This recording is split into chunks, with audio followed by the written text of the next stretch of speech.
Hi, so this is my research conference screencast that I'll be doing, and let's just get right into it. What I wanted to research was how mental health support for youth and for students in high school, secondary school, so these are adolescents. How does the government provide support for teachers as critical roles in supporting youth mental health?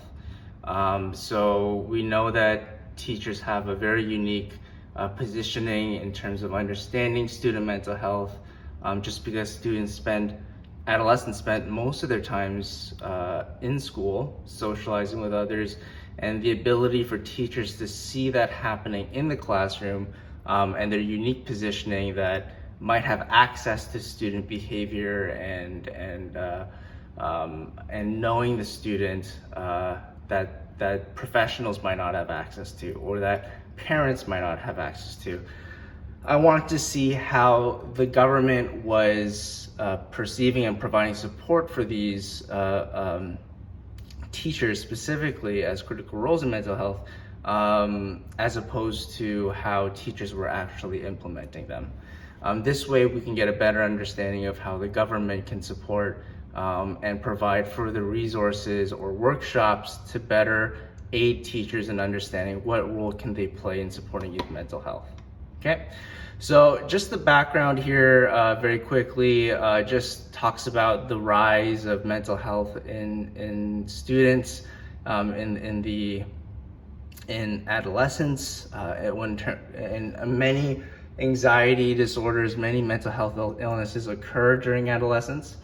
And so that's what the literature review kind of goes into. Although there is a bit of a gap between how teachers and how governments are understanding or kind of helping these students.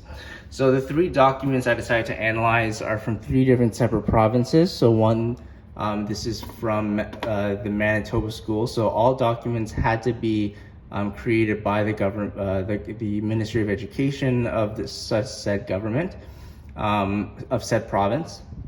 So in Canada, I chose one from Manitoba, the other from Ontario, and then this one is from Alberta. Okay, and the reason why I chose these three is because these provinces vary differently in terms of statistics, demographics, in terms of mental health prevalence. So I wanted to check to see if there were any similarities or contrasting differences between these three government documents, and from that, can we extrapolate how does that connect with the literature that shows, that Manitoba has one of the highest rates of mental illnesses in the province in Canada, as opposed to something like Ontario. Okay, so what I found was that ultimately the differences were quite extensive. When it came to the mental health document for Ontario, you can see here that even just these chapters go into such great detail in terms of, well, what are the signs of depression? What can educators or teachers do? What to look for? Where does it come from? Background information, references. The Manitoba document is quite limited in that. It just talks about what the schools can do, mental health promotion in schools on a macro level, and the same with mental health for Alberta.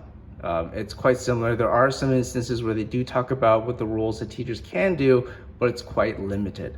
And so I found that it was better to look at the differences between the two documents, the three documents, and to see how that reflects and connects to the previous literature.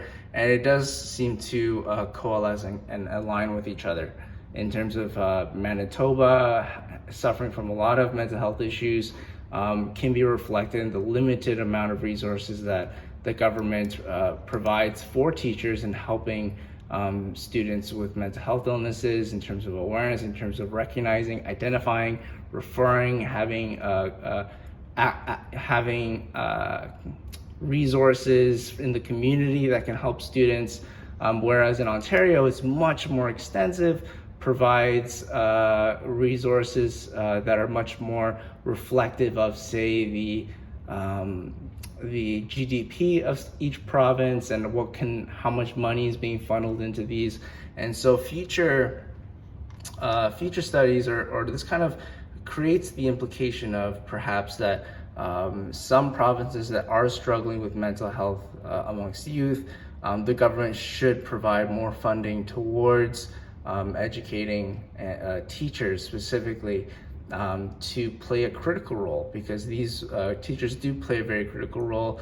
And it seems as though by analyzing these three documents, that the Ontario mental health document definitely reflects the more moderate success in identifying student mental health issues and referring them to proper resources, as opposed to the Alberta and Manitoba mental health, which really just focuses on what can schools do in general and less to do with what roles do teachers play specifically. All right, so that's it. Thank you very much.